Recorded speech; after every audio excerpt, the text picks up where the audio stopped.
બોલો શ્રી કૃષ્ણ કનૈયા લાલ કી જય. દ્વારિકાધીશ કી જય. करारविन्दे न पदारविन्दम्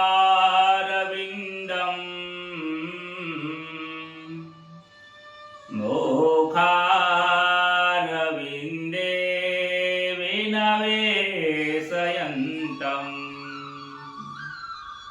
वटस्य पत्रस्य पुटे शयानम् बालमुकुन्दं मनसा स्मरामि. वक्रतुण्डमहाकाय सूर्यकोटिसमाप्रभं निर्विघ्नं कुरु मे देव सर्वकार्येषु सर्वदा. वसुदेवसुतं देवं कंसचारुणमर्दनं देवके परमानन्दं कृष्णं वन्दे जगद्गुरु. कृष्णं वन्दे जगद्गुरु. प्रथम नमो गुरुदेवने लरि लरि लागू पाय. मात पिता ने वंदन करो राखो चरण निमाय. हरि गुरु संत सो पधारजो कथा कहो मम मति अनुषा. प्रेम स्वरूप परमात्मानी सुनो भागवत महापुराण. हे जी मंगल दिवस याजनो मंगल सौनु थाय. सौ संतो हरि भक्तो ने दास जयसना प्रणाम.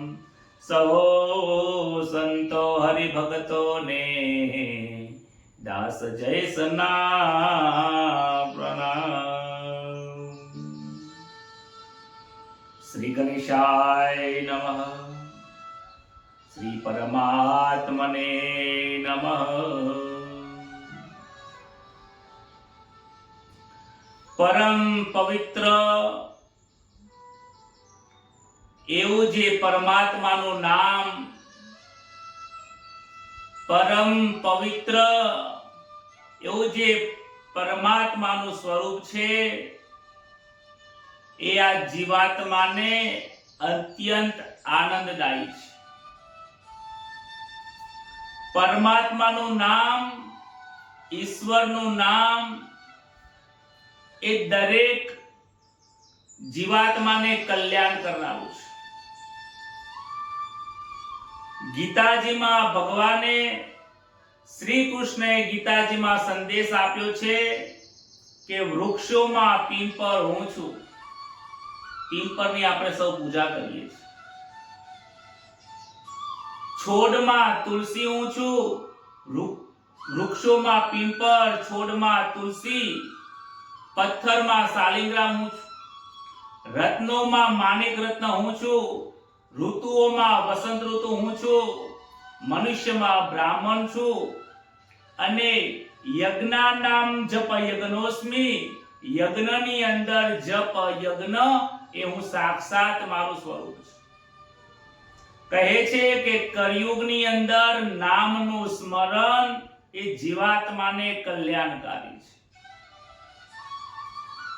ડોંગરેજી મહારાજ કહે છે કે કોઈ પણ તમે ઈશ્વરનો મંત્ર લઈ લો, સદગુરુ મહારાજનો આપેલો મંત્ર લઈ લો, 1.25 કરોડ 12 વર્ષ સુધી તમે એનો જાપ કરો ત્યારે પરમાત્માની તમને ઝાંખી થાય છે.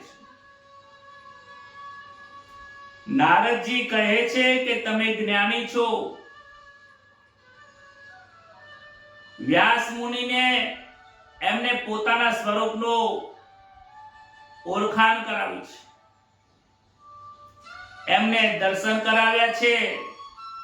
અને ગઈકાલે જે રીતે આપણે કથામાં જોયું હતું કે પાપીમાં પાપી જે ધુંધુકારી હતો એનો પણ આ મોક્ષ કરવા વાળી આ કથા છે. આ કથા જીવન મુક્ત કરવા વાળી કથા છે. ભાગવતની કથા પ્રેમ સ્વરૂપ શ્રી કૃષ્ણની લીલાઓથી ભરપૂર છે. શ્રી કૃષ્ણનું નામ એ આકર્ષણ કરવા વાળી કથા છે. પરમાત્માનું નામ, શ્રી કૃષ્ણનું નામ એ દરેકના મનને હરવા વાળું છે. એટલે તો એમનું નામ પડ્યું છે હરે નમઃ. ભાગવતની શરૂઆત અને ભાગવતના છેલ્લા શ્લોકની અંદર હરે નમઃ શબ્દ વાપરીને શરૂઆત અને અંત કર્યો છે. હર કહેતા હરિનું નામ છે, જે દરેક પાપોને હરનારા છે. એવા શ્રી હરિ શ્રી કૃષ્ણ દરેકના મનને હરી લે છે, આકર્ષણ કરી લે છે. આ પ્રમાણે નારદ મુનિનું વચન સાંભળી વ્યાસ મુનિજીએ શ્રીમદ ભાગવતની રચના કરી. રચના કર્યા પછી એમના મનની અંદર એક પ્રશ્ન ઉભો થાય છે કે આ ગ્રંથ તો બનાવ્યો, આ ગ્રંથનો વિચાર વિસ્તાર કોણ કરશે, પ્રચાર કોણ કરશે?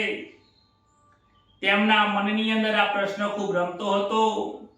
જે નિર્ગુણ હોય એ જ પ્રેમ સ્વરૂપને સમજી શકે છે. જે પ્રેમ અને આનંદ સ્વરૂપ છે એ જ આ પ્રેમની કથાને બરાબર સમજી શકશે. જે ભોગ અને વિલાસમાં રહે છે એ આ મારી ભાગવતને બરાબર સમજી નહીં શકે. જે નિર્ગુણ છે એ જ મારી આ કથાને પ્રચાર કરી શકે. તો એવું કોણ છે? મનમાં વિચાર આવે છે કે મારો પુત્ર સુખદેવજી જે છે એને હું આ જ્ઞાન આપું તો એ વ્યવસ્થિત રીતે, સારી રીતે, એ યોગ્ય રીતે લોકોને પ્રચાર કરશે. સુખદેવજી જન્મથી બ્રહ્મકાર દ્રષ્ટિ છે. એમના અનેક પ્રકારના વખાણો લખેલા છે. જન્મસિદ્ધ યોગી છે, સાક્ષાત શિવનો અવતાર છે. વ્યાસજીના મનમાં એક વખત આ પ્રકારનો વિચાર આવ્યો તો વ્યાસજીના શિષ્યો એક વખત વનમાં જાય છે. વનમાં હિંસક પશુઓનો ડર લાગે છે. ત્યારે વ્યાસજી કહે છે કે તમે અમારા ભાગવતના 2 શ્લોકોનો તમે વનમાં જઈને હિંસક પશુનો સામે તમે આ 2 શ્લોક બોલશો તો તમને ડર નહીં લાગે. જ્યારે તે ગર્ભ લેવા માટે, લાકડા લેવા માટે ઋષિઓ જાય છે વનમાં, એમના શિષ્યો, ત્યારે જ્યારે હિંસક પશુઓ આવે ત્યારે આ ભાગવતના 2 શ્લોકનું વર્ણન કરે તો હિંસક પશુઓની અંદર પણ આકર્ષણ થઈ જાય છે.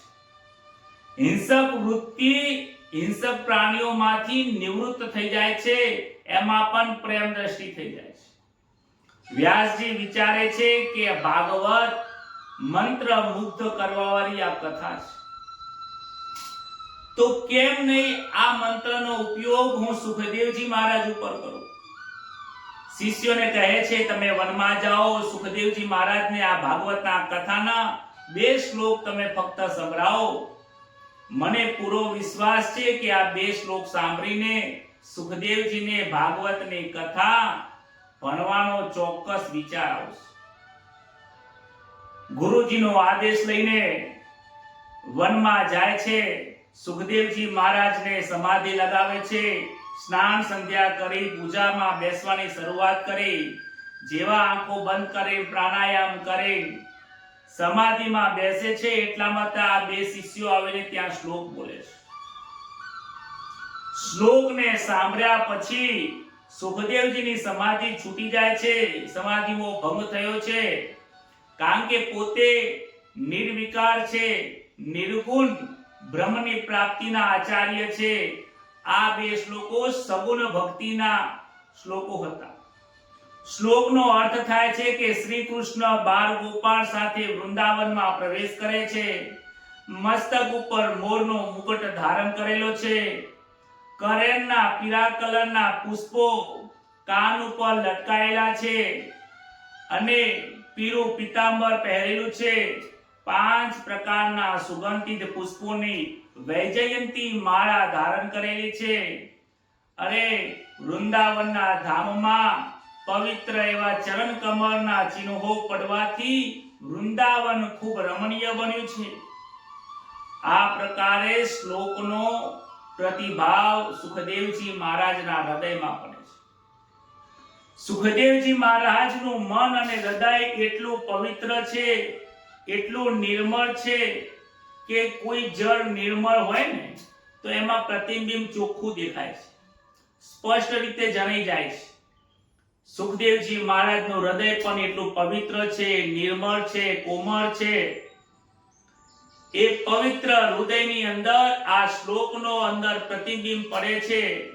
જેવો આ શ્લોકનું પ્રતિબિંબ પડે છે તરત જ એમને શ્રી કૃષ્ણના મનોહર સ્વરૂપના દર્શન થાય છે. દર્શન થતા વિચાર કરે છે કે આ મનોહર શ્લોક કોને બનાવ્યો છે?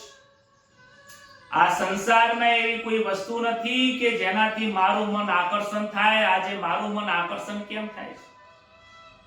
આ પૃથ્વી ઉપર બે લોકોને જ આવું થયું છે કે જેને પોતાના મન ઉપર કંટ્રોલ છે. એક જનક રાજાને રામજીને જોઈને એમનું મન લલચાયું હતું. રામજીને જોઈને જનક રાજાનું મન આકર્ષણ થયું હતું અને સુખદેવજીને પહેલી વાર આ ભાગવતનો શ્લોક સાંભળીને એમનું મન જાણે કે આકર્ષણ કરી રહ્યું હોય એવું એમને લાગવા લાગ્યું છે.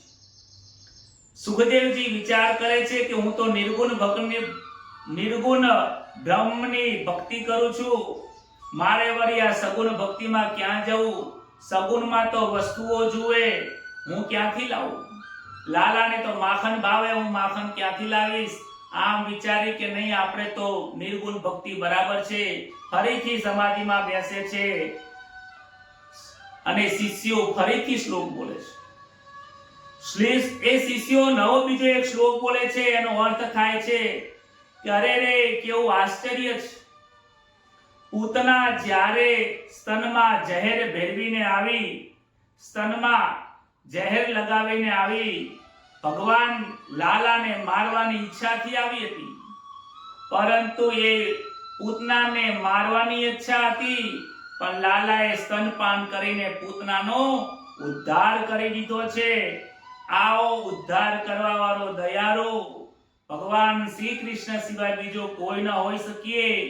અમે તેના શરણે જઈએ છીએ. આ શ્લોકનો અર્થ સાંભળતા જ જે સુખદેવજી મહારાજમાં શંકા હતી એ શંકાનું સમાધાન થઈ જાય છે અને એમને પણ વિચાર થાય છે કે હું આ શ્લોક ભણું. આ શ્લોક મારા મનને હરી લે છે. કહે છે કે કોણ આ શ્લોક બોલે છે? શિષ્યો આગળ આવે છે, કહે છે કે તમે કોણ છો? આ શ્લોકની રચના કોણે કરી? શિષ્યો કહે છે કે અમે વ્યાસ નારાયણના શિષ્યો છીએ. તમારા પિતાએ ઘણો મોટો ગ્રંથ શ્રીમદ ભાગવત મહાપુરાણનો આ ગ્રંથ બનાવ્યો છે. એ ગ્રંથના આ 2 શ્લોક છે. એમને મન ચિત્ત આકર્ષાયું છે. એમને આ ભાગવત ભણવાની ઈચ્છા થઈ છે. 12 વર્ષ પછી સુખદેવજી મહારાજ વ્યાસ ઋષિના આશ્રમમાં દોડતા દોડતા આવ્યા છે. વ્યાસજીને સાષ્ટાંગ નમસ્કાર કર્યા છે. વ્યાસજીએ પોતાના પુત્રને ઊભા કરીને હૃદય લગાયા છે. આજે પિતા અને પુત્રનું મધુર મિલન થયું છે. અત્યાર સુધીમાં તો સુખદેવજી મહારાજ બ્રહ્મ દ્રષ્ટિમાં હતા, નિર્ગુણના ઉપાસક હતા, એટલે કોઈ સંબંધ હતા નહીં. આજે પહેલી વાર એ પિતાજી શબ્દ બોલે છે. સુખદેવજી કહે છે, ઓ પિતાજી, અરે પિતાજી, તમે જે 2 શ્લોકો ભણાવ્યા છે એ મને આખો ગ્રંથ ભણાવો. મને એ 2 શ્લોકો મારા મનને હરવા લાગ્યા છે. મારું મન એમાં લલચાય છે. ન જાણે કેમ મને આ ભાગવત આજે ભણવાની ઈચ્છા થાય છે.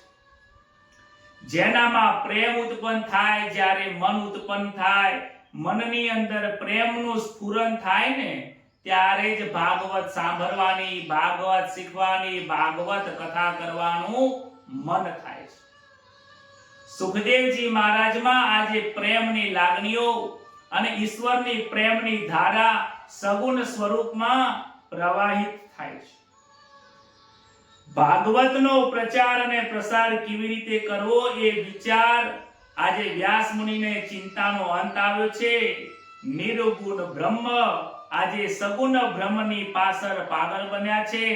સૂતજી વર્ણન કરે છે, કહે છે કે હવે હું તમને પરીક્ષિતના રાજાની જન્મની કથા સંભળાવું છું.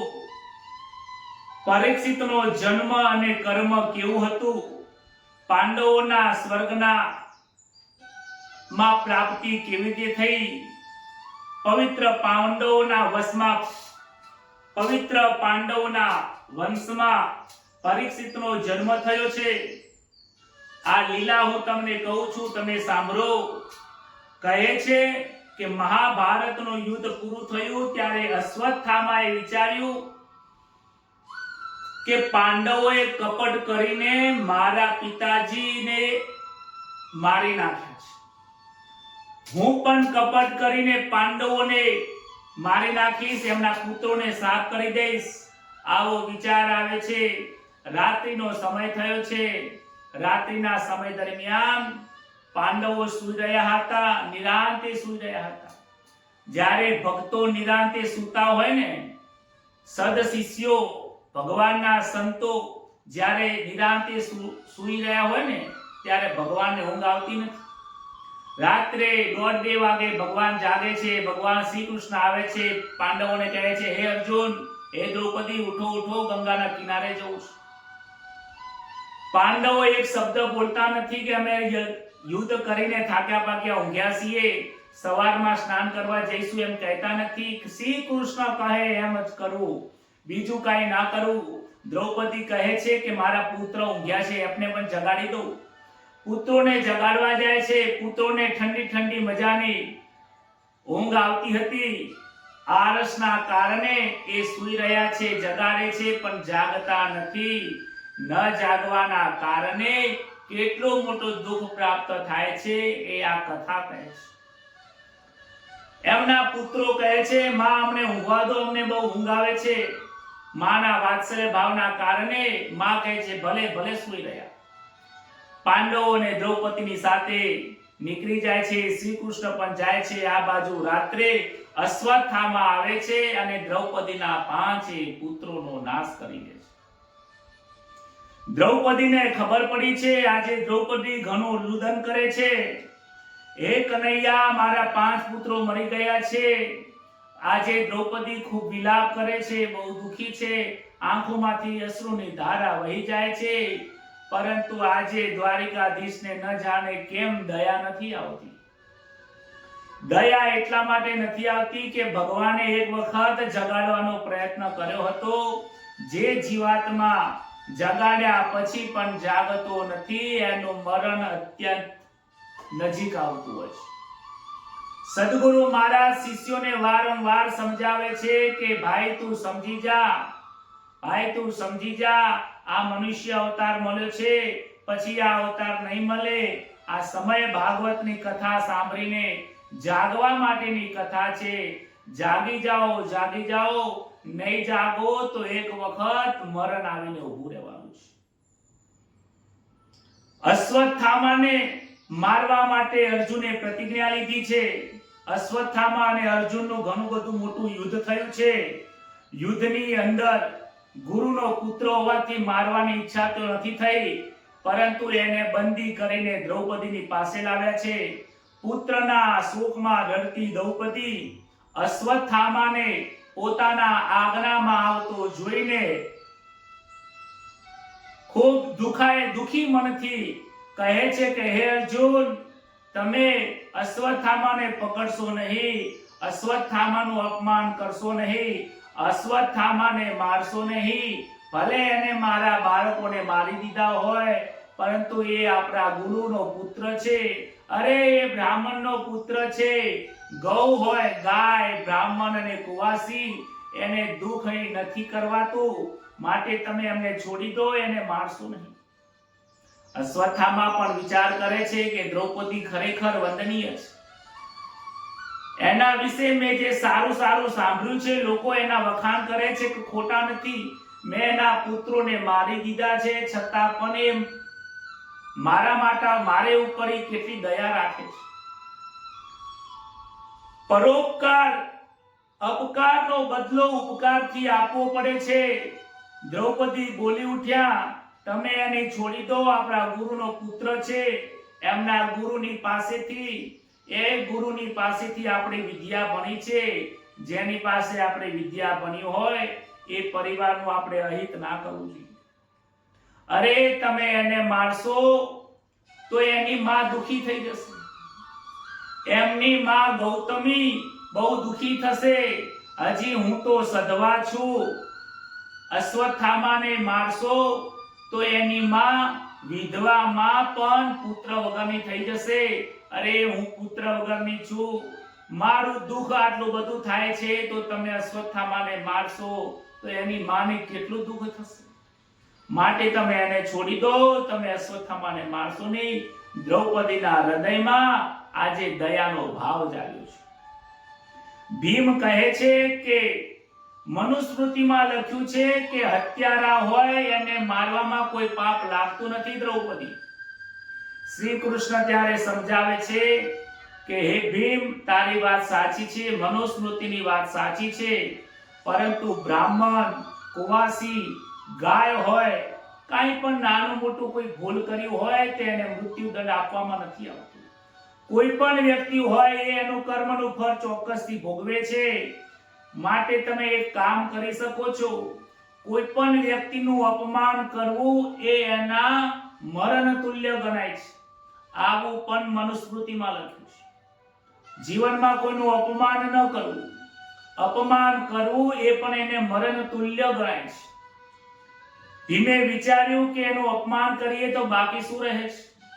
એના મસ્તક ઉપર જે જન્મજાત દિવ્ય મણિ હતો એ ભીમે ખેંચી લીધો છે. આજે અશ્વત્થામા તેજહીન બની ગયા છે. ભીમે વિચાર્યું કે હવે મારવામાં કાંઈ બાકી ગયું નથી, એનો છૂટો મૂકી દીધો. અશ્વત્થામા બહુ દુખી થયા છે કે આના કરતા મને મારી દીધો હોત તો સારું હતું.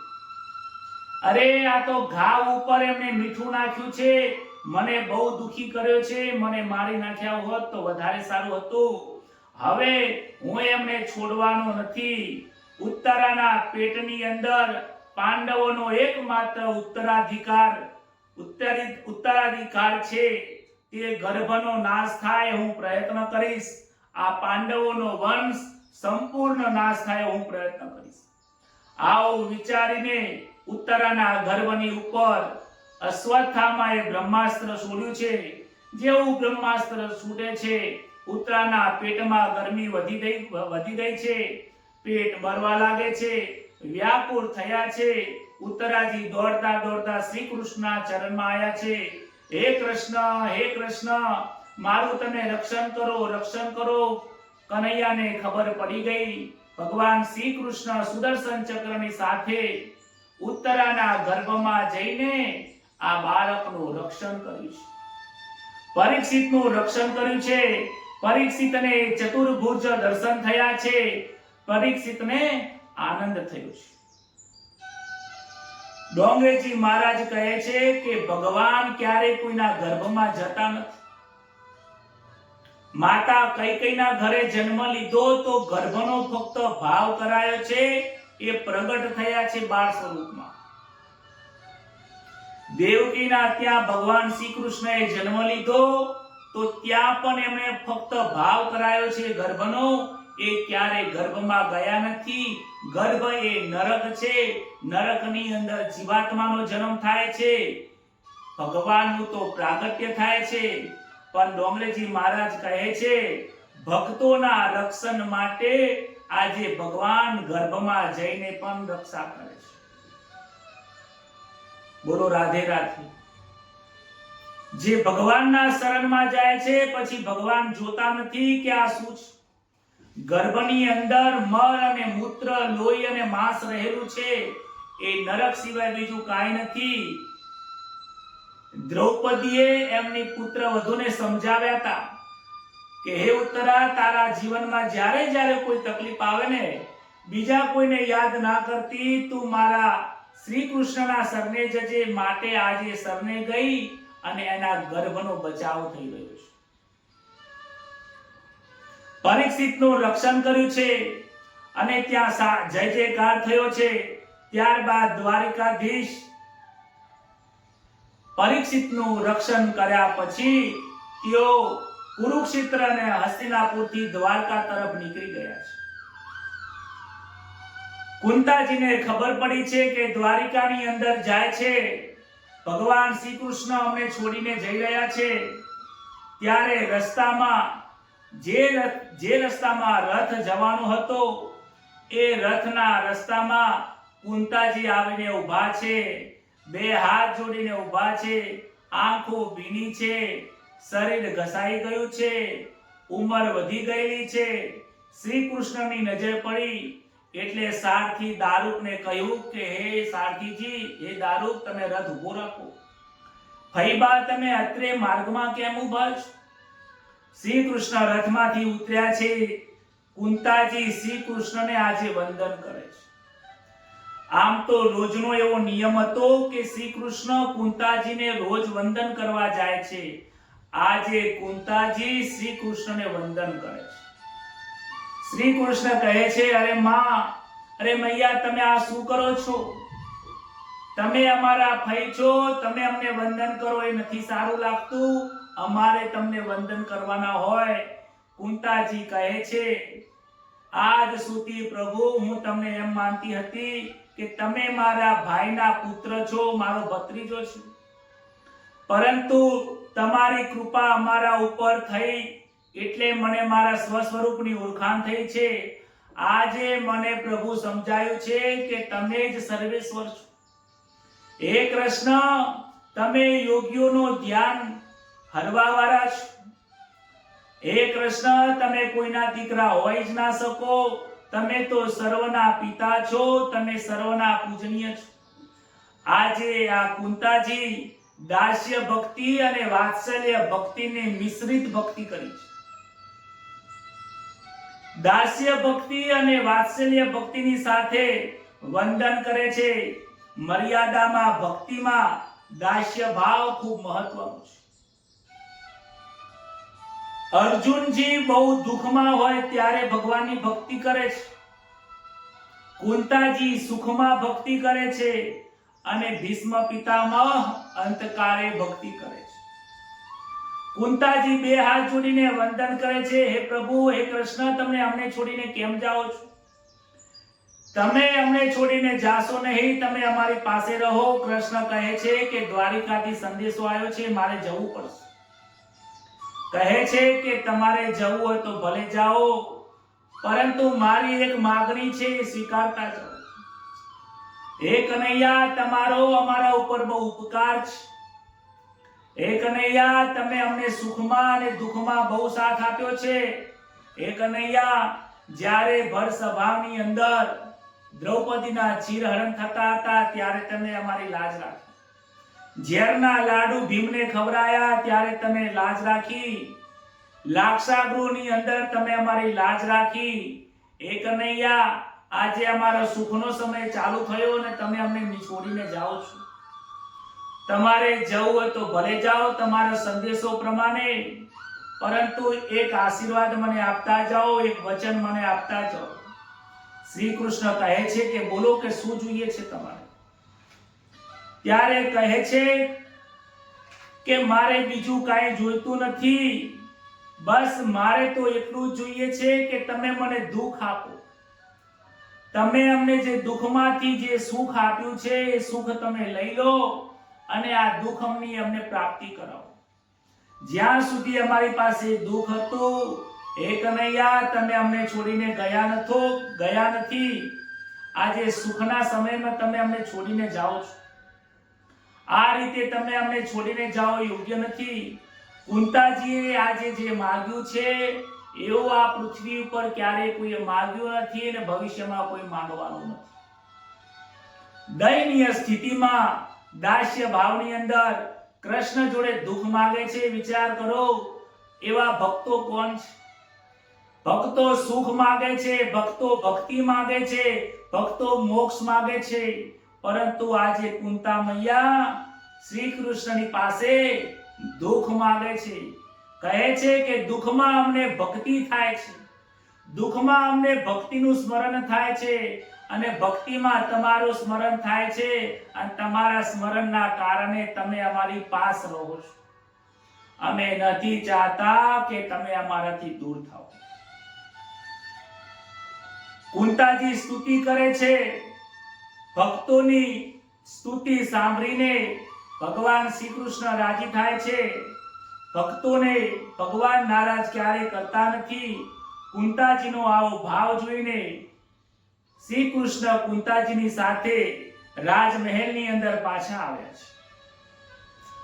કુંતાજીની સાથે જ્યારે શ્રી કૃષ્ણ મહેલમાં આવ્યા ત્યારે અર્જુનજી આવ્યા. અર્જુન કહે છે કે આ તો મારા મિત્ર છે ને એટલે પાછા આવ્યા છે.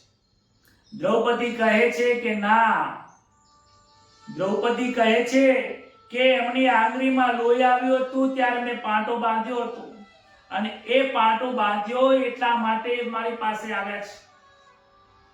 કુંતાજી કહે છે એવું નથી બેટા, હું રસ્તામાં જઈને એમને રોકીને આવી છું એટલા માટે પાછા આવે છે. સુભદ્રાજી કહે છે ના ના એવું નથી, તમે બધા તો માનેલા સંબંધો છો, હું તો સગી બહેન છું, માટે મારા માટે આવ્યા છે. શ્રી કૃષ્ણ કહે છે અરે હું તમારી કોઈની સગાઈથી આવ્યો નથી, હું તો મારા ભીષ્મની પ્રેમની સગાઈ માટે આવ્યો છું. હું આ સંસારની સગાઈમાં માનતો નથી, હું તો પ્રેમની સગાઈમાં માનું છું. જે પ્રેમથી મને યાદ કરે છે ત્યાં હું દોડી દોડીને જાઉં છું, જે મને યાદ કરે છે ત્યાં જાઉં છું, જે મને યાદ કરતો નથી બસ ખાલી ત્યાંનું ધ્યાન રાખું છું એનું ભરણ પોષણ કરવા માટે, બાકી ત્યાં હું જતો નથી. આવ નહીં આવ આ દર નહીં નહીં નયન મેં મેં, તે ઘેર કદી ન જઈએ કંચન બરસે મેં.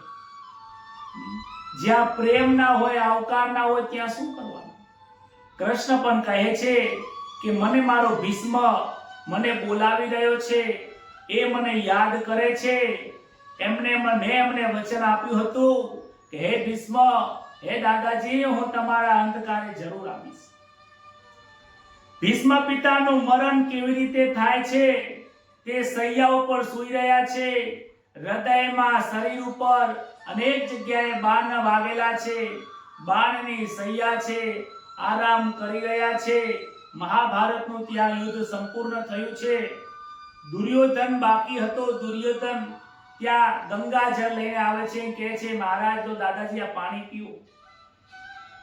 ભીષ્મ કહે છે કે ભાઈ તારા હાથનું પાણી નથી પીવું, દુર્જનના હાથનું પાણી પીવું, તો પણ મારામાં દુર્જનતા આવી છે.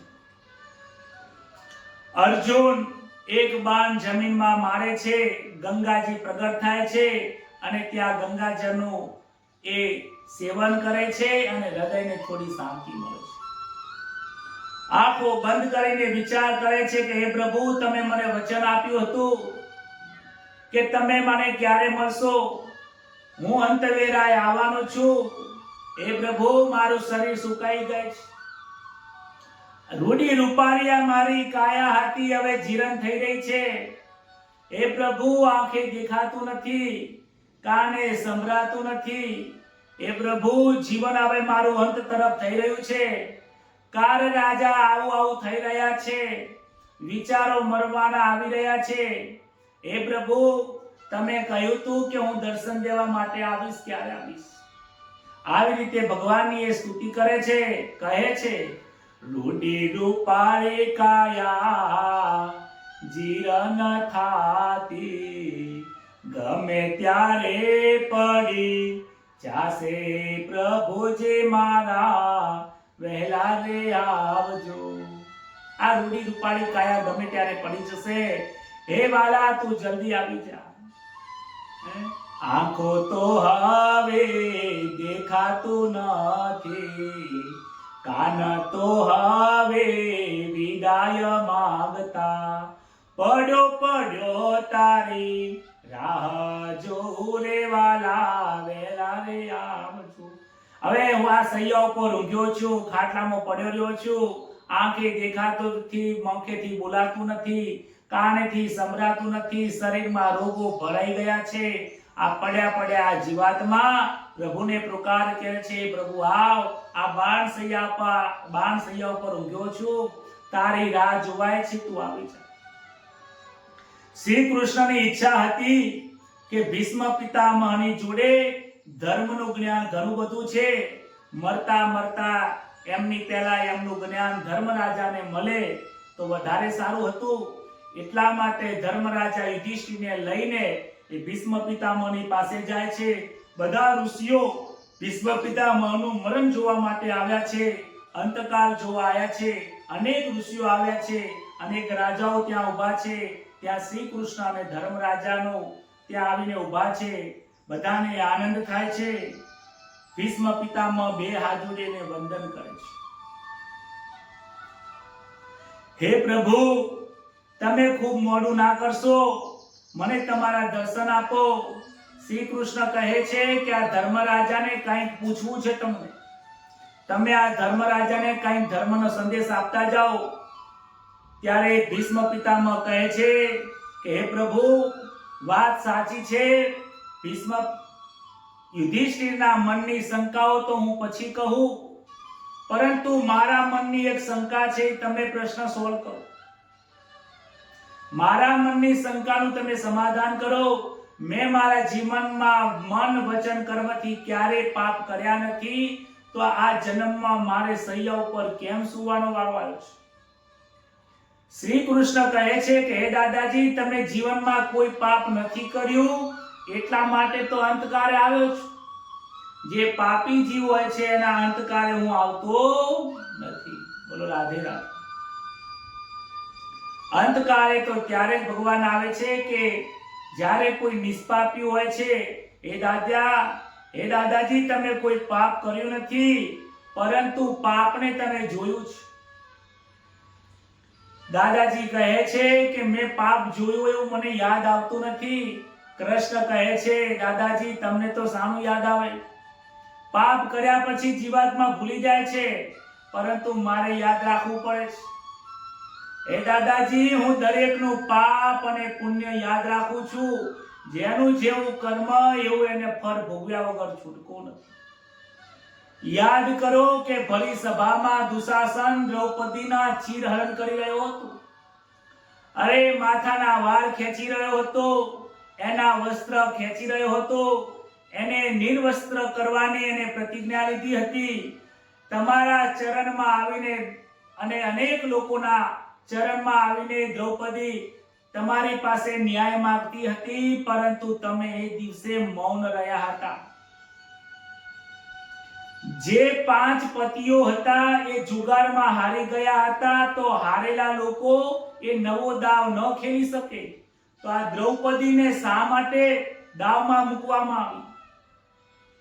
આ સવાલનો જવાબ દ્રૌપદી તમારી પાસે માંગતી હતી, પણ આમાંથી જેટલા પણ લોકો હતા કોઈએ એનો ન્યાય કર્યો નહીં. હે દાદાજી, તમે પાપ તો અમારી હાથે નથી કર્યું, પરંતુ તમારા આંખેથી તમે પાપ જોયું છે.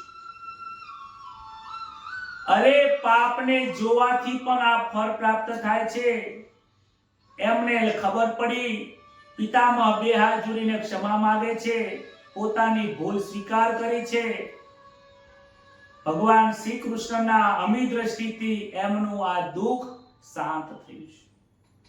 ત્યારબાદ ભીષ્મ પિતામહ યુધિષ્ઠિરને ધર્મનો સંદેશ આપે છે, ધર્મનું જ્ઞાન આપે છે, ભક્તિ જ્ઞાન અને વૈરાગ્યનો અર્થ સમજાવે છે, દિવ્ય જ્ઞાન પ્રાપ્ત કરાવે છે.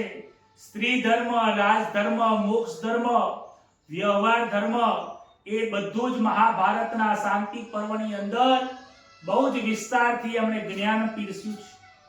સાથે સાથે કહે છે વિશ્વમ વિષ્ણુ વસટકારો ભૂત ભવ્ય ભવત પ્રભુ ભૂત ભૂત કૃત ભૂત ભાવો ભૂતાત્મા ભૂત ભાવના કો ધર્મ સર્વ ધર્માનામ ભવતઃ પરમો મત કયો ધર્મ સૌથી શ્રેષ્ઠ છે? ત્યારે ભીષ્મ પિતામહ કહે છે કે તમારી બાજુમાં જે ઊભા છે શ્રી કૃષ્ણ એ જ સર્વસ્વ છે. ભગવાન શ્રી કૃષ્ણના 1000 નામ એ દિવ્ય મહાન એ નામ છે. જે વિષ્ણુ સહસ્ત્રના પાઠ કરે છે એનું જીવન તત્કાલ મોક્ષ પામે છે. કહે છે કે દિવસમાં 2 વખત વિષ્ણુ સહસ્ત્રનો પાઠ કરવો જોઈએ. સવારમાં ભૂખ્યા પેટે કરો અને સાંજે પણ ભૂખ્યા પેટે કરો. દિવસમાં 2 વાર વિષ્ણુ સહસ્ત્રનો પાઠ કરે છે એ આ જન્મમાં જ મુક્ત થાય છે. કયું છે? જન્મ સંસાર બંધનાર. સંસાર રૂપી સાગરમાંથી એ મુક્ત થાય છે. આદિ શ્રી શંકરાચાર્ય જે હતા એમને વિષ્ણુ સહસ્ત્ર બહુ પ્રિય હતું. એમને પણ વિષ્ણુ સહસ્ત્ર ઉપર એક ભાષ્ય લખ્યું છે. સંત તુકારામને વિષ્ણુ સહસ્ત્ર બહુ પ્રિય હતું. દિવસમાં 2 વાર વિષ્ણુ સહસ્ત્રના પાઠ કરતા હતા. એમના દીકરીના લગ્ન થયા ત્યારે દહેજમાં આપવા માટે બીજું કંઈ હતું નહીં. ત્યારે એમને પત્ર ઉપર વિષ્ણુ સહસ્ત્રના 1000 નામ લખીને એમના જમાઈને હાથમાં આપ્યા હતા અને કહ્યું હતું કે હે દામાદજી, મારી પાસે બીજું દ્રવ્ય નથી. આ એક વિષ્ણુના નામ સિવાય બીજું દ્રવ્ય નથી. આ તમે લઈ જાઓ. આનો દિવસમાં 2 વાર પાઠ કરજો. આ વિષ્ણુ સહસ્ત્રની દિવ્ય પાઠ એટલો મહાન છે કે તમારા જીવનમાં તમારા દરેક ક્ષણે એ તમારી રક્ષા કરશે, સુરક્ષા કરશે. કાળ રાજાને નહીં આવવા દે. કળિયુગનો તમને ભય નહીં લાગે. આ દિવ્ય વિષ્ણુ સહસ્ત્રની અંદર એટલો મોટો મહિમા છે. ઉત્તરાયણનો સમય આવ્યો છે. ભીષ્મ મહારાજે મૌન રાખ્યું છે. પરમાત્માનું ધ્યાન કર્યું છે. આંખો બંધ કરી છે. તલ્લીનતા થઈ છે. એકમેક સુરતા થઈ ગઈ છે. આંખો બંધ કરીને આ જીવ ભાવ છોડીને બ્રહ્માકાર દ્રષ્ટિ કરી છે. અને આજે ભીષ્મ પિતામહ નું મરણ નહીં પરંતુ મંગલ એમનું પ્રયાણ થયું છે. યુધિષ્ઠિર ત્યારબાદ બહુ એમને દુઃખ લાગે છે. કહે છે કે તમે રડશો નહીં. દાદાજીને સદગતિ મળી છે. ત્યારબાદ યુધિષ્ઠિરને હસ્તિનાપુરના રાજા બનાવવામાં આવ્યા. ધર્મનું પાલન કરે છે. ધર્મથી જીવન જીવે છે. સુતજી કહે છે કે ધર્મરાજા જ્યારે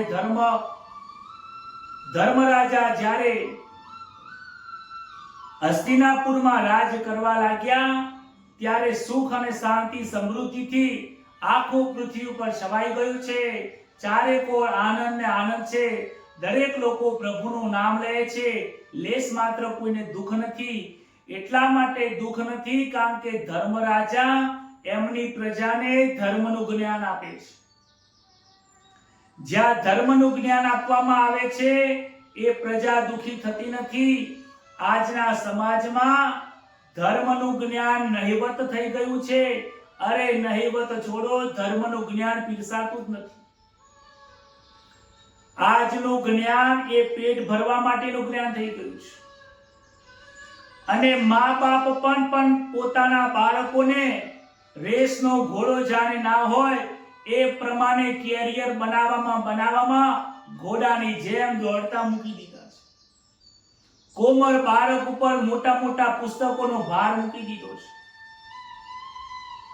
પેટ ભરવાનું જ્ઞાન તો પ્રાપ્ત બાળક કરી દેશે, પણ યાદ રાખો જ્યારે તમારી મારી હયાતી નહીં હોય તો એને ધર્મનું જ્ઞાન કોણ આપશે? આજે કોઈ મા બાપ પોતાના બાળકને સંસ્કાર આપવા તો માંગે છે પરંતુ આપતા નથી. એક ક્ષણ માટે આંખો બંધ કરીને વિચાર કરો કે તમે તમારા બાળકોને કેટલું ધર્મનું શિક્ષણ આપો છો. તમે એને સત્ય બોલવાનું આચરણ કેટલી વખત શીખવાડો છો? પ્રામાણિક બનવા માટે કેટલું શીખવાડો છો? નીતિનો ધર્મ કેટલો શીખવાડો છો? તમે વિચાર કરો, દિવસમાં કેટલો સમય આપો છો? બાળકો આજના સમયમાં ગેમ રમે છે, રમવા દો. જે કરવું એ કરો, પરંતુ એનું ધ્યાન રાખો કે એ કયા માર્ગે જઈ રહ્યો છે. પોતાનું બાળક કોઈ ખોટા માર્ગે તો નથી જતો ને. એનો કુસંગ તો નથી થતો ને? દરરોજ રાતે પોતાની પાસે બેસાડો અને પુરાણોની ઘટનાઓ, રામના, કૃષ્ણની, હનુમાનજીની, શિવાજીની જીવનનો પ્રસંગ એને કહો કે આવું આવું જીવનમાં થાય છે. તમે તમારા બાળકોને કેટલું આવું ધર્મનું શિક્ષણ આપો છો? આજે ધર્મનું શિક્ષણ આપવાની બહુ જરૂર છે. જો ધર્મનું શિક્ષણ હશે તો જ તમારા બાળકની રક્ષા થશે, તો જ સમાજનું રક્ષણ થશે. ધર્મ નહીં હોય તો આ જીવન બરબાદ થઈ જશે. માટે આજે ધર્મના શિક્ષણની ખૂબ જરૂર છે. ધર્મરાજાએ પોતાના પ્રજાને ધર્મનું શિક્ષણ આપ્યું છે. ત્યારબાદ શ્રી કૃષ્ણ દ્વારકામાં ગયા છે. ઘણા વર્ષો પછી, ઘણા દિવસો પછી હસ્તિનાપુરથી રથયાત્રા દ્વારકામાં આવી. દ્વારકામાં નગરજનો ખૂબ ભવ્ય શ્રી કૃષ્ણનું એમને સ્વાગત કર્યું છે. ઘણા સમયથી એમના દર્શન થતા નતા, ઘણા સમય પછી એમના દર્શન થયા છે. દ્વારિકા આખી શણગારવામાં આવી છે અને ચારે કોર પરમાત્માના દર્શન થયા છે. અને જે લોકો ત્યાં હતા બધાને શ્રી કૃષ્ણ ભગવાનના ત્યાં દર્શન થયા છે. બોલો શ્રી દ્વારિકાધીશ કી જય. જે આવે છે તે જાય છે. દ્વારિકાધીશ દ્વારકામાં પધાર્યા છે. બીજી બાજુ પવિત્ર સમય થયો છે. પ્રથમ સ્કંદની અંદર 12મા અધ્યાયની અંદર પરીક્ષિત રાજાની જન્મની કથા આવે છે. પવિત્ર સમય થયો. ઉત્તરાએ સુંદર મજાના બાળકનો જન્મ આપ્યો છે. બાળક જન્મ્યા પછી ચારે બાજુ જોવા લાગે છે. અરે રે કે આ બધું શું જોઉં છું? ચારે બાજુ મહેલ છે, આ પડદા સાના લાગેલા છે. હું જ્યારે માતાના ગર્ભની અંદર તો હતો ત્યાં મેં શંખ, ચક્ર, ગદા, પદ્મ આવું બધું જોયું હતું. પરમાત્માના દર્શન કર્યા હતો. મને તો એમ કે બહાર જઈને ઓર મહાન દર્શન થશે. આ બધું શું દેખાય છે? બહાર જઈને દર્શન દેખાતા નથી. માયાના દર્શન થવા લાગ્યા. યુધિષ્ઠિરને આનંદ થયો છે. ગ્રહ શાંતિ કરાવી, ગણપતિની પૂજા કરાવી. ત્યારબાદ નાંદી શ્રાદ્ધ કર્યું છે અને ત્યારબાદ બ્રાહ્મણોને બોલાવીને બાળકનું જન્મ કુંડલી બનાવી છે. પરીક્ષિત એવું નામ રાખ્યું છે અને કુંડલી જોવા માટે આજે બેઠા છે. બ્રાહ્મણોને કહે છે કે હે મહારાજ, મારા આ પૌત્રનું તમે ભવિષ્ય બતાવો કે એનું ભવિષ્ય કેવું છે. ઋષિઓ કહે છે, બ્રાહ્મણો કહે છે કે મહારાજ આમ કુંડલી તો ઘણી સારી છે. તમારો આ બાળક, આ પૌત્ર બહુ મોટો મહાન રાજા થશે, ઘણું બધું સુખ ભોગવશે. પરંતુ એક એની જન્મ કુંડલીમાં 8મું આયુષ્ય સ્થાન ખરાબ છે. માટે એવું બતાવે છે કે એના સાપ કરડવાથી એનું મૃત્યુ થશે. આ સાંભળ્યા પછી યુધિષ્ઠિરને મનમાં દુઃખ લાગે છે કે અમારા કુળમાં જન્મેલો બાળક સર્પદંશથી મરશે. આવું એનું કર્મ. બ્રાહ્મણ સમજાવે છે કે મહારાજ ગભરાશો નહીં, તમારો આ પૌત્ર મહાન રાજા બનશે. આ રાજા બહુ ભક્તિવાળો બનશે. જીવનમાં સારામાં સારો એને સદગુરુ મળશે. બ્રહ્મનિષ્ઠ, બ્રહ્મજ્ઞાની અને સદગુરુ મળશે. આ એનો છેલ્લો જન્મ છે અને આ છેલ્લા જન્મ પછી સાક્ષાત આ સદેહે ભગવાન એના માટે વિમાન મોકલશે, વૈકુંઠમાં જશે. માટે એના મૃત્યુની તમારે ચિંતા કરવાની નથી. એનું મૃત્યુ એની જાતે જ સંભાળી લેવાનું છે. જ્યારે એનો છેલ્લો જન્મ છે, પૌત્રની સદગતિ થશે. આવું સાંભળ્યા પછી એમને પણ મન શાંત થાય છે. ધીમે ધીમે પરીક્ષિત રાજા મોટા થયા છે. પરીક્ષિતનું ચરિત્રનો આરંભ થાય છે. આ બાજુ મહાભારતનું યુદ્ધ થતું હતું ત્યારે વિદુરજીએ નિર્ણય લીધો હતો કે મારે મહાભારતના યુદ્ધમાં જોડાવું નથી. વિદુરજી તીર્થયાત્રાએ નીકળી ગયા હતા. પ્રભાસ ક્ષેત્રમાં વિદુરજીને ખબર પડી કે કૌરવોનો વિનાશ થયો છે અને ધર્મરાજા ગાદીએ બેઠા છે. અને ધૃતરાષ્ટ્ર મારા જે મોટા ભાઈ છે એ ધર્મરાજાના ત્યાં રહે છે. હવે આ ધૃતરાષ્ટ્ર એક આટલો ટુકડો રોટલો ખાવા માટે ધર્મરાજાના ત્યાં રહે છે. એ પણ વિચારતો હશે, કારણ કે એની બુદ્ધિ કુબુદ્ધિ છે. હવે એના મનમાં કેવાય વિચારો આવતો હશે, એને કેવું સુખ હશે, દુઃખ હશે. 36 વર્ષ સુધી વિદુરજીએ યાત્રા કરી છે અને યાત્રા કરીને તે પરત ફરે છે. યાત્રા દરમિયાન 36 વર્ષની વિદુરજીની યાત્રા વિદુરજીએ 32 શબ્દોની અંદર વર્ણવી છે. કહે છે કે મેં યાત્રા તો ઘણી કરી, અને વિદુરજી કહે છે કે કોઈ યાત્રાઓ કરતા નહીં. યાત્રા અને જાત્રામાં દોડમ દોડ થાય છે, પ્રભુના દર્શન થતા નથી. ઘરમાં બેસીને પ્રભુનું ભજન કરજો. કહે છે, શું કહે છે કે ઉત્તમા સહજાવસ્થા, મધ્યમાં ધ્યાન ધારણા, અધમા મૂર્તિ પૂજા, યાત્રા તીર્થ યાત્રા, અધમા ધમા. તીર્થ યાત્રામાં ધમાધમ હોય છે. આજે જ એક વિડિયો આવ્યો, આજે જ એક મારી પાસે વિડિયો આવ્યો. એ વિડિયોમાં એવું હતું કે મુંબઈના ગણપતિ હતા મોટા, ત્યાં એક લોકો દર્શન કરવા આવે છે. એક બાજુના ચરણ ગણપતિના દર્શન કરવા માટે મોટી ભીડ લાગી છે. બીજી બાજુના ગણપતિના ચરણ છે એ ત્યાં દર્શન કરવા હોય તો ત્યાં પૈસા લઈ અને શાંતિથી દર્શન કરવા મળે, અને બીજી બાજુના ચરણે દર્શન કરવા હોય તો જેટલા લોકો આવે ધક્કા મારી મારી 2 માણસોને તો ધક્કા મૂકવા માટે રાખ્યા છે. જેવા દર્શન કરે માથા ઉપર ધક્કો મારે છૂટા પડી જાય, ધક્કો મારે છૂટા પડી જાય. શું આ દર્શન કરવાની રીત છે? વિદુરજી કહે છે તીર્થ યાત્રા ધમાધમા મેં 36 વર્ષ સુધી યાત્રાઓ કરી, પરંતુ તમે પહેલે તીર્થ યાત્રા કરવા જતા નહીં, કારણ કે ઘરમાં બેસીને કળિયુગમાં તીર્થ યાત્રા બહુ અઘરી છે. મધ્યરાત્રિનો સમય થઈ ગયો, ઘરે આવે છે. વિદુરજી જ્યારે ઘરે આવ્યા અને ધર્મરાજાએ એમનું સ્વાગત કર્યું છે. વિદુરજી તો સ્વાગતના પ્રિય નથી. રાત્રિનો સમય થયો, મધ્યરાત્રિએ વિદુરજી ધૃતરાષ્ટ્રની પાસે આવ્યા. ધૃતરાષ્ટ્રને કહે છે કેમ ભાઈ, ઊંઘ આવતી નથી? કે ના ના વિદુરજી, મને રાત્રે ઊંઘ આવતી નથી. જેના 100 પુત્રો મરી ગયા હોય એ વિદુર, એને કેવી રીતે ઊંઘ આવે? વિદુરજી કહે છે અરે ભાઈ, હવે તો જાગો. ક્યાં સુધી તમે અજ્ઞાનતામાં રહેશો? તમે ભીમને ઝેરના લાડુ ખવડાવ્યા, આજે ભીમ તમને ગોળના લાડુ ખવડાવે છે. અરે તમે જેને બાળી નાખવા માટે, મારવા માટે લાક્ષા ગૃહ બનાવ્યો તો એ જ પાંડવો આજે તમને આ ગાદી ઉપર તમને પગ દબાવીને નીંદ આવે તમારી સેવા કરે છે.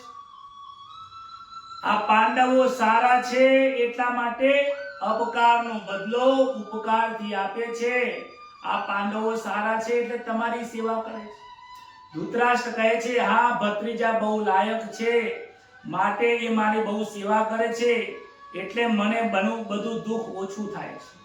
વિદુરજી કહે છે કે ભત્રીજા બહુ વાલા લાગે છે, ધર્મરાજા ધર્મની મૂર્તિ છે એટલા માટે તમારી સેવા કરે છે.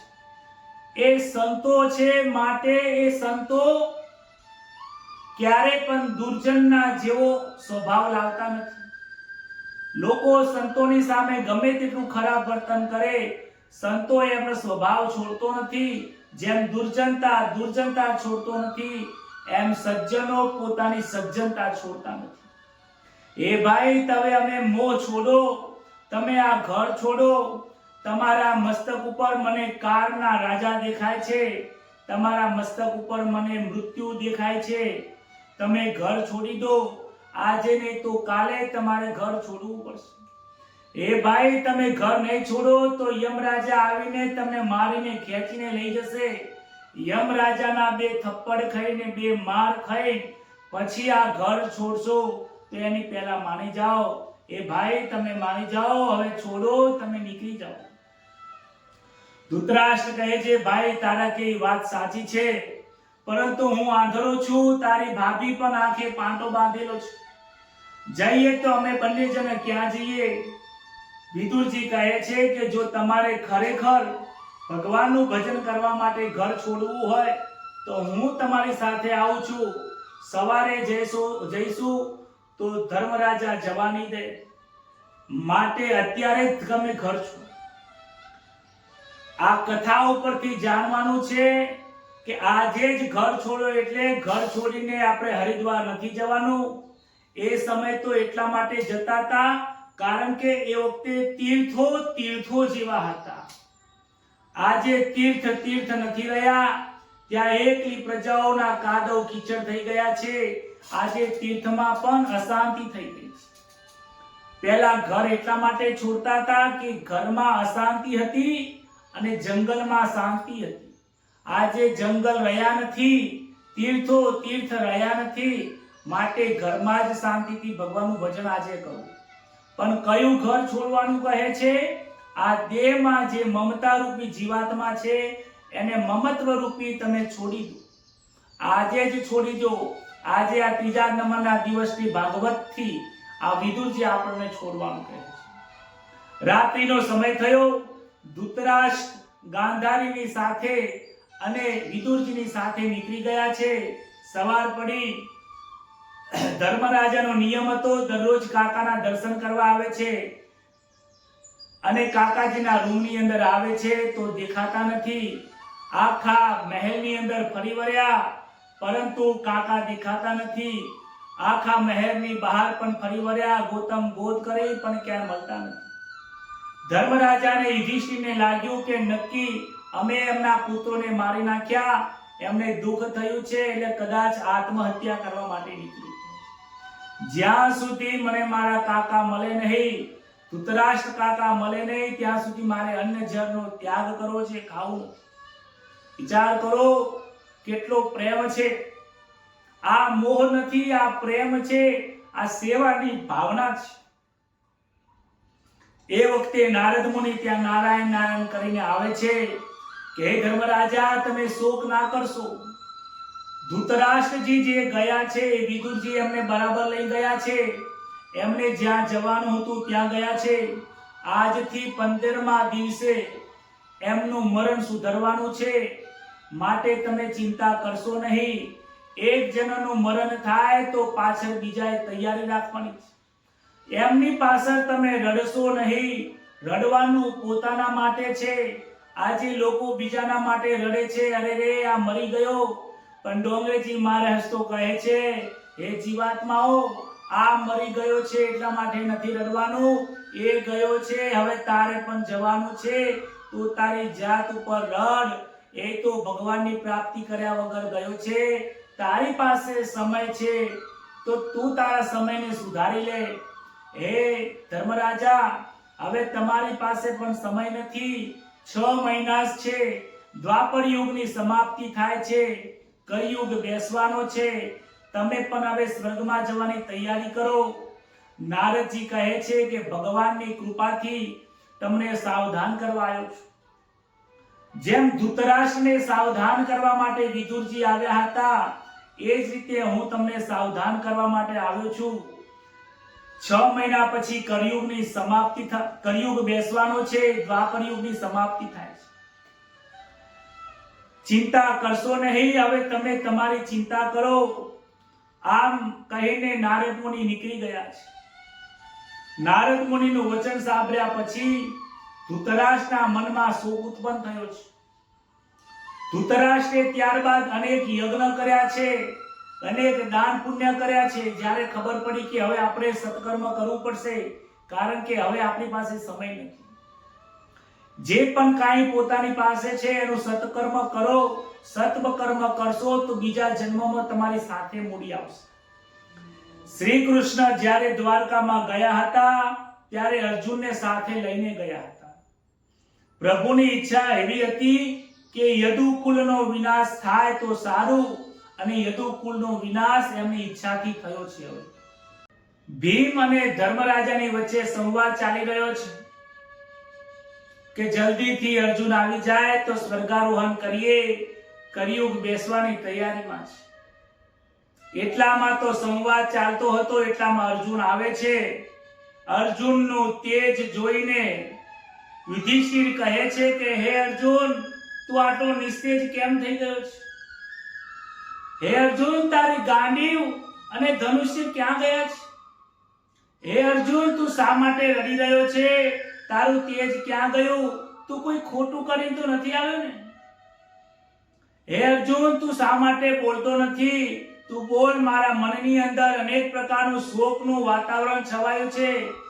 મગજની અંદર, મનની અંદર અનેક ખોટા વિચારો આવે છે. તું બોલ, શું થયું છે? તું બોલ, કેમ બોલતો નથી? અર્જુન કહે છે, મોટા ભાઈ, શું કહું? મોટા ભાઈ, બહુ દુઃખની વાત છે. આજે આપણા પ્રભુ આપણી સાથે રહ્યા નથી. કહે છે કે પ્રભુ સ્વધામાં પધાર્યા છે. સ્વધામાં ગયા ત્યારે મેં ભગવાનને કહ્યું, હે કનૈયા, તું મને સાથે લઈ જા. કનૈયો કહે છે કે હે અર્જુન, હું એકલો જ આવ્યો હતો, એકલો જ જવાનો છું. મારી સાથે તું આવ્યો નતો, માટે હું તને સાથે લઈ ન જઈ શકું. હે અર્જુન, તારે અહીંયા એકલાને જ રહેવું પડશે. હવે મારો સમય પૂર્ણ થયો છે. એ મોટા ભાઈ, મેં એમને ઘણા રોક્યા, પણ ભગવાન સ્વધામાં નીકળી ગયા છે. આજે આ કૃષ્ણના વિરહમાં હું જ્યારે એકલો આવતો હતો, ત્યારે રસ્તાની અંદર કાંબાળ લોકોએ મને લૂંટી લીધો છે.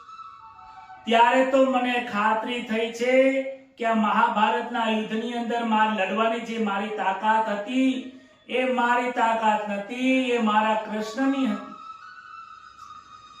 આજે કનૈયાના ઉપકારો એમને યાદ આવે છે. મોટા ભાઈ, કૃષ્ણનો આપણા ઉપર ખૂબ મોટો ઉપકાર છે. અરે, ભરી સભાની અંદર દ્રૌપદીના ચિરહરણ થતા હતા, આપણે કાંઈ કરી નતા શકતા, ત્યારે ભગવાન શ્રી કૃષ્ણ આવીને આપણી રક્ષા કરી. એ કૃષ્ણ આજે આપણી સાથે રહ્યા નથી.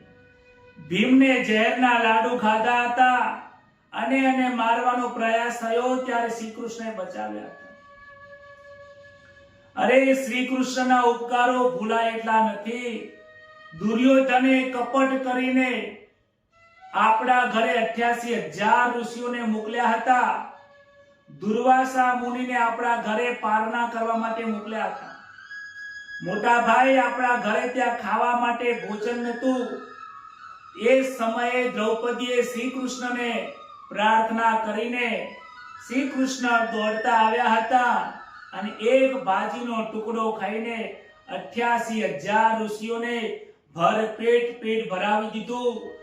એકાદશી અને દ્વાદશીના દિવસે દુર્વાસા મુનિના કઠોર શ્રાપથી આપણે બચાવનારા શ્રી કૃષ્ણ આજે આપણી સાથે રહ્યા નથી. આજે એ ગયા છે, બહુ દુઃખ લાગે છે. મારા અંતરમાં હું બોલી શકતો નથી. મારા હાથ અને પગ બહુ કંપી રહ્યા છે. મોટા ભાઈ, શું કરું? મને કાંઈ સમજાતું નથી. એમ કહીને ખૂબ દુઃખ થાય છે. આ વાત સાંભળીને યુધિષ્ઠિર પણ રડે છે. સ્વધાગમનની વાત સાંભળ્યા પછી દરેક લોકો ત્યાં લડવા લાગે છે. પણ રડવાથી શું થાય? જે આવે છે એ જાય છે.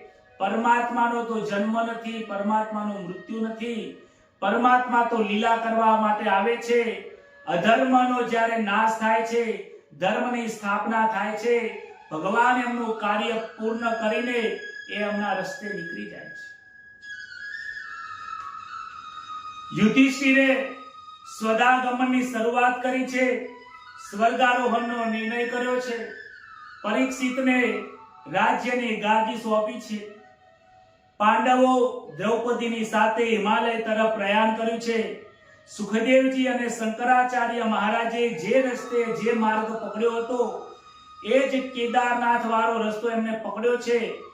એ જ રસ્તેથી સ્વર્ગારોહણ થાય છે.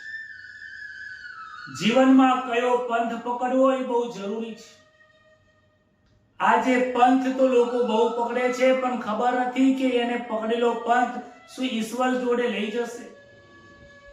કહે છે કે આ જગતની અંદર અનેક પંથો છે. દરેક પંથ ઈશ્વરની તરફ લઈ જાય છે, પરંતુ દરેક પંથની અંદર નાના નાના રસ્તાઓ પડે છે.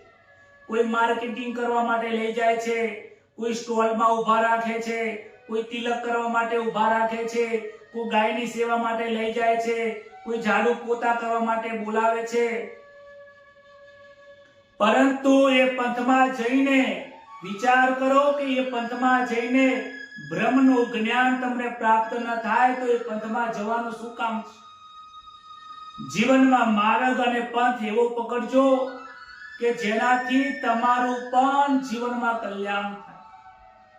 એવો પંથ ન પકડતા જ્યાં તમારો સમય બરબાદ થાય, જ્યાં ભગવાનનું ભજન ના થતું હોય, ભગવાનનો મહિમા ના ગવાતો હોય, ભગવાનને કીર્તન ના થતું હોય, ભગવાનના સ્વરૂપનું ધ્યાન ના થતું હોય, ભગવાનની ઓળખાણ ન થાય, પોતાના સ્વ સ્વરૂપની ઓળખાણ ન થાય, એવા પંથોમાં જવાની ડોંગરેજી મહારાજ સ્પષ્ટ ના પાડે છે.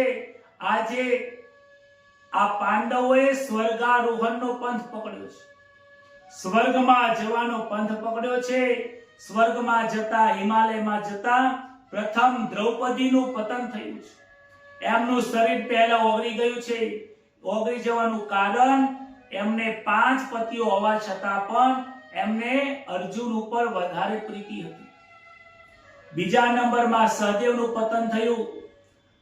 સહદેવને પોતાના જ્ઞાનનું અભિમાન હતું. ત્યારબાદ નકુલને પોતાના રૂપનું અભિમાન હતું. ચોથા નંબરમાં અર્જુનનું પતન થાય છે.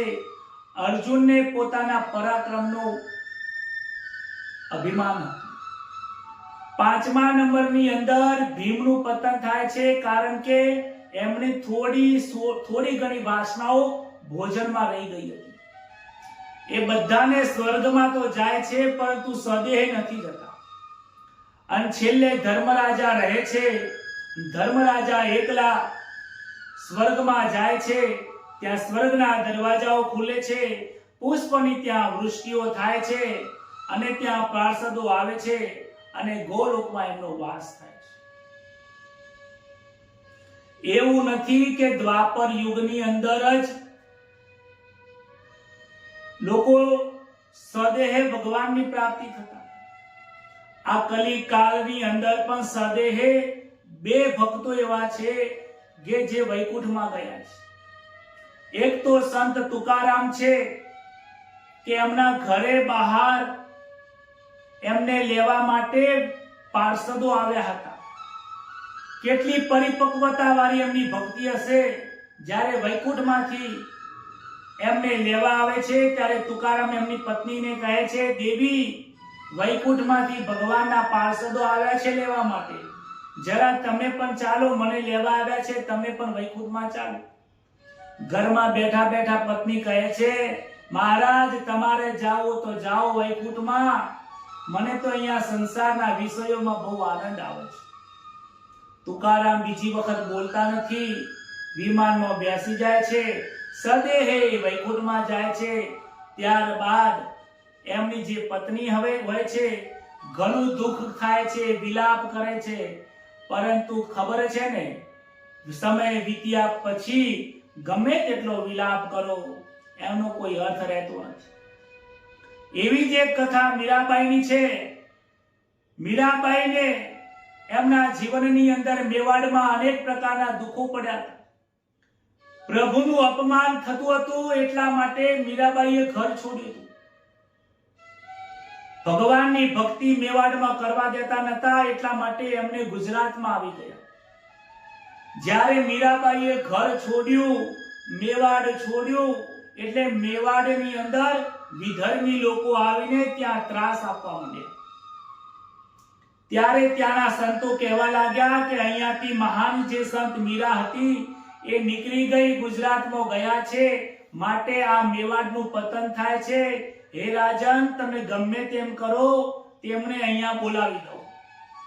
ત્યાં સાધુ સંતો ઉપવાસ કરીને બેઠા છે, નિર્જરા થઈને બેઠા છે કે હે મીરાબાઈ, તમે ગમે તેમ કરીને અહીંયા આવો, અહીંયા હવે અમે તમને દુઃખ નહીં આપીએ. મીરાબાઈ વિચાર કરે છે કે મારે હવે મેવાડમાં જવું નથી, પણ શું કરું? હે ભગવાન, ત્યાં સાધુ સંતો નિર્જરા લઈને બેઠા છે. એ સાધુઓને વિનંતી કરે છે કે સાધુઓને કહે છે કે હે સાધુઓ, તમે આવતીકાલે પારણા કરી લેજો. હું મારા કૃષ્ણની રજા લઈ અને રજા આપશે તો હું જરૂર આવીશ. બીજો દિવસ ઉગ્યો છે. મીરાબાઈએ દિવ્ય શૃંગાર કર્યો. પ્રિયતમ માટે કૃષ્ણને મળવા માટે આતુર થયા છે. મીરાબાઈ રાધે ગોવિંદ કરતા કીર્તન કરે છે. હે ગોવિંદ હરે ગોપાલ હરે, ગોવિંદ હરે ગોપાલ હરે, હરે રામ રામ રામ હરે હરે, હરે કૃષ્ણ કૃષ્ણ કૃષ્ણ હરે હરે. એ કીર્તન કરે છે. કીર્તનમાં દેહ ભાન ભૂલી ગયા છે. એમને અનુભવ થાય છે. કીર્તન કરતા કરતા રડે છે કે હે કનૈયા, હે પ્રભુ, તમે હવે મેમ કેમ પરીક્ષા લો છો? અરે પ્રભુ, તમારા વિયોગમાં હું રડું છું. હું રડું છું અને તમે હસી રહ્યા છો. હું રડું અને તમે હસો. જો આવું કરશો તો બીજા ભક્તો તમારી ભક્તિ નહીં કરે. માટે હસવાનું બંધ કરો. હે પ્રભુ, તમે મને તમારા શરણમાં વાસ કરાવો. આમ કરીને વંદન કરતા કરતા, કીર્તન કરતા કરતા, પ્રાર્થના કરતા કરતા એમને ખબર હોતી નથી અને ભગવાન દ્વારકાધીશના નિજ મંદિરમાં એ પ્રવેશ કરે છે. પ્રવેશ કરતા એમના શરણમાં જેવું મસ્તક મૂક્યું, તરત જ દિવ્ય પ્રકાશ થાય છે અને એ પરમાત્મા એ મૂર્તિમાંથી બહાર આવીને એ મીરાબાઈને પોતાના હૃદયની અંદર સ્થાપિત કરી દે છે.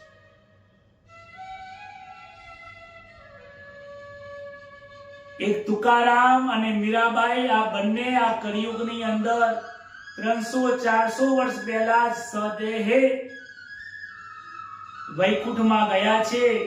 જે સદેહે વૈકુંઠમાં જાય એમની શ્રાદ્ધ હોતું નથી. અરે એમની સમાધિ પણ હોતી નથી. દેહ હોય તો શ્રાદ્ધ થાય, દેહ હોય તો અગ્નિ સંસ્કાર થાય, દેહ હોય તો સમાધિ થાય. જે દેહમાં જ નથી એની સમાધિ જ શું થાય?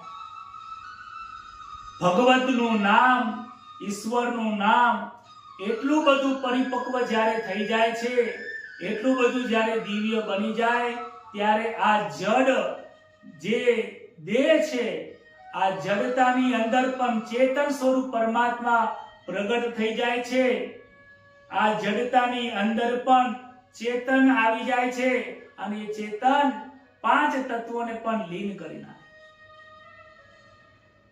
આજે આપણી આ કથાની અંદર ભીષ્મ પિતામહનું મરણ થયું નથી, એમનું પ્રયાણ થયું છે. આજે પાંડવોનું મરણ થયું નથી, પાંડવોનું પ્રયાણ થયું છે. ભાગવતની કથા મરણને સુધારવા વાળી કથા છે. આવો આપણે સૌ ભગવાનને પ્રાર્થના કરીએ કે હે પ્રભુ, તમે જે રીતે ભીષ્મ પિતામહને મરણ સુધાર્યું છે, અંતવીરાએ દર્શન આપ્યા, જે રીતે તમે મીરાબાઈને તમારા હૃદયમાં બિરાજમાન કર્યા, જે રીતે તમે પાંડવોને સ્વર્ગારોહણને માર્ગ બતાવ્યો છે, જે રીતે વિદુરજીને અને ધૃતરાષ્ટ્રજીને પણ એક સારો માર્ગ મળ્યો છે, એવી જ રીતે હે પ્રભુ, આજે અમે તમારી ભાગવતની કથા સાંભળીએ છીએ. આ કથા સાંભળીને અમને પણ સ્વર્ગ જેવો અહીંયા આનંદ થાય છે. આ આનંદની કથા સાંભળવાની અંદર અમે પણ જાણે કે સ્વર્ગમાં ડૂબકી દેતા હોય એવો અનુભવ થાય છે.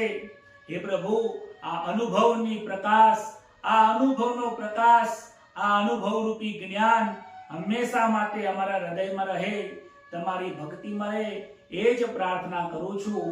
આવો આજની કથાને પ્રભુના નામની સાથે મૂકીને હરિનું કીર્તન કરીએ.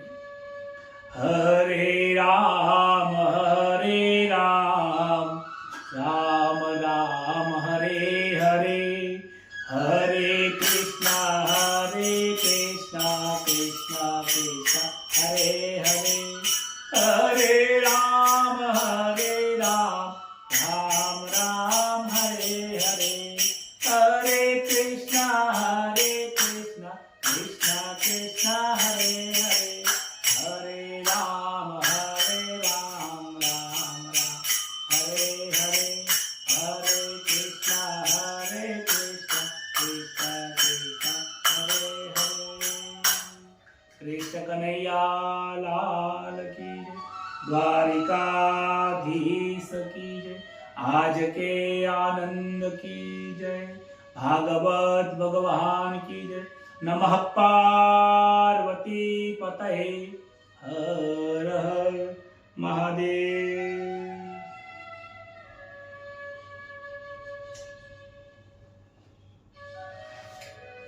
આજની કથા મરણને સુધારવાની કથા હતી। આજની કથા સ્વર્ગારોહણની કથા હતી।